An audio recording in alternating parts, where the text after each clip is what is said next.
Right-wing media loves to talk about how cities like Seattle are nothing more than crime-infested dystopian hellhole. So, surprisingly, they sent a Fox reporter to one of those cities to talk to the people who actually live there. And not only did he return unscathed, but he had brought their message. Jesse sent Johnny to the progressive hellscape where residents mocked the idea that the city is spiraling out of control. I've never seen any crime in Seattle. I've never seen any of it. I've seen fun and laughter and fun. I don't believe that number. People, they're, getting robbed out here, carjacked. I've never heard of anyone getting robbed. Crime is a social issue that could be solved by giving people their basic needs. It's not a thing that happens just on the street. People don't just come up and try to rob people on the street. Do you walk around every day like someone's going to rob me every second? Seattle decriminalized drug use, and then they criminalized it again. Oh my God, who are you getting these facts from? You're from New York. Apparently you're listening to the wrong people. I saw a lot of people shooting up on my way down here. Oh, did you? Okay. And they were bothering you? I was in a car, but, people... Oh, no, you're in a car. Oh, no, they were hurting you so bad. Oh, no. Wow, they did not expect that one. I'm just going to have to say, whoopsie. Did not expect that one. Okay, I just love, by the way, at the end, that lady, she was mocking the reporter. And again, they were not happy about that. So back in the studio, Pirro expressed shock at how the residents were so arrogant and ignorant of the things that are going on inside their city. How could you just not notice that everything is just literally on fire and falling on around them?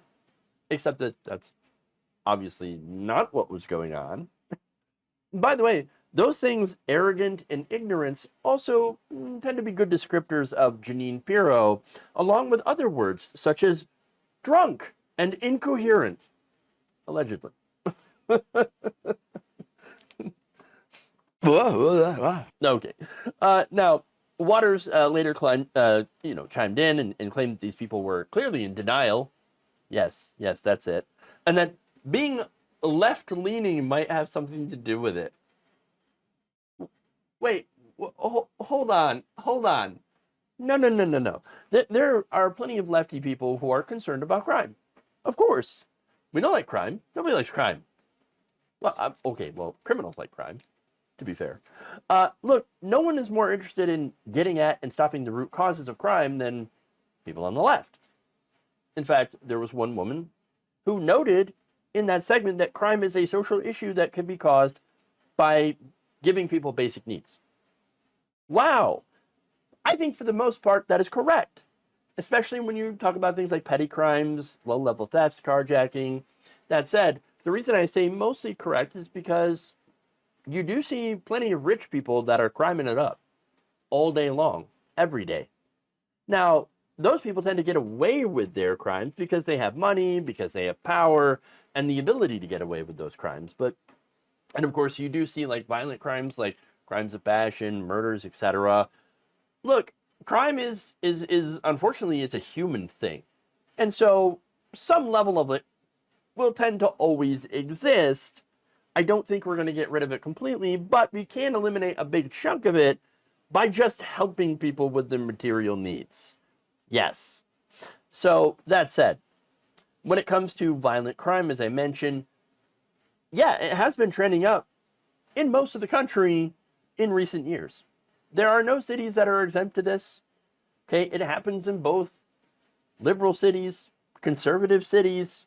In fact, according to the Brennan Center for Justice, homicides have actually risen by comparable levels in rural areas compared to cities, and in cities run by Republicans, and red states have had some of the highest levels. So, I mean, what does that say? Well, it says that the reasons are pretty complicated and don't really have a whole lot to do with, whether or not the city is run by Democrats or Republicans. Now, of course, the response to crime does matter and is important because it does lead to higher rates of incarceration, etc., and what kinds of policies versus rehabilitation, for example. But again, much of the recent rise in crime has to do with pandemic-related disruptions, economic hardships, and not to mention, of course, the widespread availability of guns. And so, while violent crime has gone up in the past few years, the rates are actually still significantly lower than what was seen back in the 1990s. And so those are the facts, okay? Now, finally, I do want to mention how I love the fact that the media, and I'm not just saying Fox News, because I think this is widespread in a lot of different media, even that, you know, a lot of which can be considered to be left-wing media, although I would call it more corporate media, you know, your CNNs, MSNBCs, etc. I think a lot of outlets, especially local news, which is very notorious for this, to talk about crime in a very sensationalist way. Now, they do that in order to get eyeballs. If it leads, it leads, right?